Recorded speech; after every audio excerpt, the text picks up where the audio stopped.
هر کور مکتب د نن زده کړه د سبا ویاړ. السلام علیکم. د هر کور مکتب ګرانو زده کوونکو ستړي مه شئ. د دوهم ټولګي د ریاضي مضمون شپږ پنځوسم لوست ته ښه راغلاست.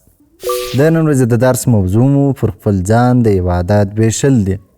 ګرانو زده کوونکو تاسې مو قلمونه او کتابچې اماده کړئ.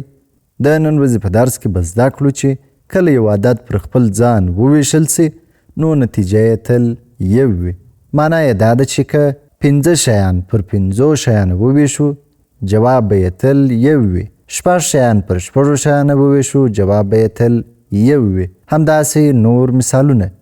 ګرانو زده کوونکو نن به د ویش د یوې ځانګړې قاعدې په اړه خبرې وکړو. که موږ یو عدد پر خپل ځان وویشو نو څه پایله به ولري. راځئ چې په مثالونو کې وګورو. زه به دلته پر تخته یو مثال ولیکم. تاسې یې په اړه فکر وکړئ. 5 تقسیم پر 5 مساوي کیږي په 1 سره. که موږ 15 افغانۍ 5 برخې کړو نو هرې برخې ته 2 رسیږي. که موږ هر عدد پر خپل ځان وویشو نو نتیجه به 1 وي. راځئ دا قاعده په یو څو نورو مثالونو کې وازمایو. 6 تقسیم پر 6 مساوي کیږي په 1 سره. دا ځکه چې 6 پر خپل ځان یعنی بیرته پر 6 ویشل شوي دي. بل مثال 10 تقسیم پر 10 مساوي کیږي په 1 سره. دا ځکه چې 10 پر خپل ځان ویشل شوي دي یعنی پر 10.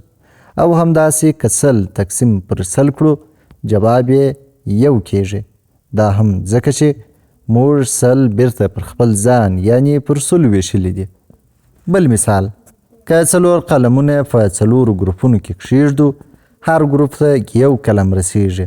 پایله دا ده چې هر عدد که پر خپل ځان وویشل سي نو نتیجه به یې 1 وي.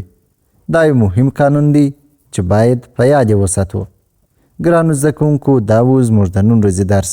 په راتلونکي درس کې به پر یو باندې د یو عدد ویشل زده کړو. په مخه مو ښه.